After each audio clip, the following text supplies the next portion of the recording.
तो दोस्तों, जिस टाइम पर सुपरमैन, बैटमैन और स्पाइडरमैन जैसे सुपर हीरोज का क्रेज था, उस दौर में एक ऐसे हीरो की मूवी आई जिसे कोई ठीक से जानता भी नहीं था। और आज वो टाइम है जब सब इस सुपर हीरो के फैन बन चुके हैं।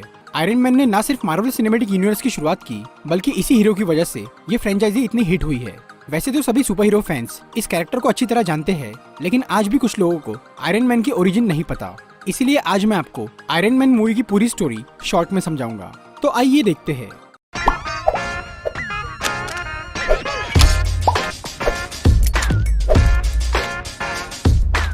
ये कहानी है टोनी स्टार्क नाम के एक बहुत ही होशियार और अमीर आदमी की। टोनी बचपन से ही बहुत जीनियस था। उसने काफी कम उम्र में ही टेक्नोलॉजी की फील्ड में महारत हासिल कर ली थी। टोनी के पिता हावर्ड स्टार्क एक साइंटिस्ट थे और वो यूएस मिलिट्री के लिए हथियार बनाने का काम करते थे। जब टोनी 21 साल का था, तब उसके माँ बाप एक एक्सीडेंट में मारे गए, जिसके बाद टोनी और उसके पिता के दोस्त ओबाडाया स्टेन ने मिलकर कंपनी को संभाला। टोनी अपनी कंपनी स्टार्क इंडस्ट्रीज का मालिक था और ओबाडाया स्टेन कंपनी का मैनेजर। टोनी ने अपने देश के लिए बेहतर से बेहतर हथियार बनाए और अपनी कंपनी को बुलंदी पर पहुंचा दिया। मगर टोनी काफी गैर जिम्मेदार इंसान था, जिसकी वजह से ओबाडाया स्टेन उससे बहुत चिढ़ता था। एक बार टोनी अफगानिस्तान जाता है, जहां पर वो मिलिट्री को अपने नए जेरिको मिसाइल का डेमो देता है।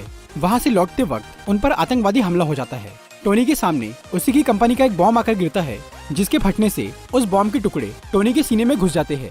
बाद में जब टोनी को होश आता है, तो वो खुद को एक अजीब सी गुफा में पाता है और उसकी चेस्ट में एक मशीन लगी हुई होती है। उस गुफा में टोनी के साथ यिनसेन नाम का एक आदमी था, जो कि टोनी को बताता है कि उसने उसके सीने से बॉम्ब के टुकड़े निकालने की कोशिश की, मगर वो सारे टुकड़े नहीं निकाल पाया, क्योंकि वो उसके दिल के काफी नजदीक थे। इसीलिए यिनसेन ने उसकी चेस्ट में एक इलेक्ट्रोमैग्नेट लगा दिया, ताकि वो बॉम्ब के टुकड़े उसके दिल की तरफ ना बढ़ पाए। वो इलेक्ट्रोमैग्नेट एक कार की बैटरी से चल रहा था। यिनसेन टोनी को बताता है कि वो दोनों आतंकवादियों की कैद में हैं और वो ऐसी जगह पर मौजूद है जहां पर उन्हें कोई नहीं ढूंढ सकता। वो आतंकवादी टोनी को बोलते हैं कि अगर वो उन्हें अपना नया जेरिको मिसाइल बनाकर देगा तो वो उसे छोड़ देंगे। मगर टोनी जानता था कि वो उसे आखिर में मार डालेंगे, इसीलिए वो मिसाइल बनाने के बहाने वहां से निकलने के जुगाड़ में लग गया। उन आतंकवादियों के पास स्टार्क इंडस्ट्रीज के सभी हथियार मौजूद थे, जो कि टोनी को बिना बताए उन्हें बेचे गए थे। टोनी ने उन हथियारों का इस्तेमाल करके एक आर्क रिएक्टर बनाया। आर्क रिएक्टर इलेक्ट्रिक जनरेट करने वाला एक डिवाइस है, जिसका इन्वेंशन टोनी के पिता ने किया था। उसके पिता ने एक बड़ा आर्क रिएक्टर बनाया था, जिससे उनकी फैक्ट्री को पावर मिलता था, पर टोनी ने उसी डिजाइन को काफी छोटे लेवल पर बनाया, ताकि वो उसे अपनी चेस्ट में लगा सके और कार की बैटरी से छुटकारा पा सके। इस आर्क रिएक्टर में इतना पावर था कि वो कई सालों तक उसकी चेस्ट के इलेक्ट्रोमैग्नेट को चला सकता था। लेकिन टोनी ने वो रिएक्टर सिर्फ इलेक्ट्रोमैग्नेट को पावर देने के लिए नहीं बनाया था, बल्कि वो तो इसका इस्तेमाल किसी और काम के लिए करना चाहता था। यिनसेन के साथ मिलकर टोनी एक मैकेनिकल आर्मर तैयार करता है, जिसे वो अपने आर्क रिएक्टर से पावर देता है। इस आर्मर की हेल्प से टोनी वहां से निकलना चाहता था। जब वो सूट बन जाता है और टोनी उसे पहन रहा होता है, तब वहां के लोगों को शक हो जाता है और वो सब हमला करते हैं। मगर यिनसेन टोनी को बचाने के लिए अपनी जान दांव पर लगा देता है। टोनी अपने सूट की मदद से कुछ आतंकवादियों को मार देता है और उनके कई सारे हथियार तबाह करके वहां से निकल जाता है। फिर वो दूर एक रेगिस्तान में आकर गिरता है और उसका सूट टूटकर बिखर जाता है। जिसके बाद टोनी का दोस्त जेम्स रोड्स, जो कि एक मिलिट्री ऑफिसर है, वो टोनी को ढूंढकर वापस न्यूयॉर्क लाता है। वापस लौट के टोनी सबके सामने ये अनाउंस कर देता है कि अब से स्टार्क इंडस्ट्रीज हथियार बनाना बंद कर देंगी, क्योंकि इन हथियारों का गलत इस्तेमाल किया जा रहा है। टोनी के इस फैसले से ओबाडाया स्टेन और कंपनी के सभी लोग उस पर बहुत गुस्सा हो जाते हैं, लेकिन टोनी अपने फैसले पर अटल रहता है और वो वेपन मैन्युफैक्चरिंग की बजाय रिन्यूएबल एनर्जी सोर्स और आर्क रिएक्टर टेक्नोलॉजी पर ध्यान देना शुरू करता है। टोनी फिलहाल अपने इस छोटे आर्क रिएक्टर को सबसे छुपा के रखता है, ताकि उसका गलत इस्तेमाल ना हो सके। फिर वो एक नया ज्यादा पावरफुल आर्क रिएक्टर बनाकर अपनी चेस्ट में लगाता है। इसके बाद टोनी कई महीनों तक अपने घर पे रहकर एक बहुत ज्यादा एडवांस आर्मर तैयार करता है, जिसे वो अपने नए आर्क रिएक्टर से पावर देता है। टोनी ने ये नया आर्मर बनाया था अपनी प्रोटेक्शन और बुरे लोगों का सफाया करने के लिए। कुछ टाइम बाद टोनी एक चैरिटी इवेंट में जाता है, जहां उसे एक रिपोर्टर से पता चलता है कि अभी भी उसकी कंपनी के हथियार आतंकवादियों को सप्लाई किए जा रहे हैं, जिनसे वो एक गांव के लोगों पर जुल्म कर रहे हैं। फिर टोनी अपना नया आर्मर पहनकर अफगानिस्तान के उस गांव में जाता है। वहां पर वो कई सारे आतंकवादियों को मारकर उनके हथियार तबाह कर देता है और गांव के लोगों को बचा लेता है। दूसरी तरफ ओबाडाया स्टेन उन लोगों से मिलता है जिन्होंने टोनी को किडनैप करके रखा था। असल में ओबाडाया स्टेन ने ही इन आतंकवादियों से टोनी को मरवाने की कोशिश की थी, मगर इन लोगों ने ओबाडाया को धोखा दे दिया। इसीलिए अब वो इन सब आतंकवादियों को मार देता है और वो उनसे टोनी का पुराना आर्मर और उसका डिजाइन ले लेता है।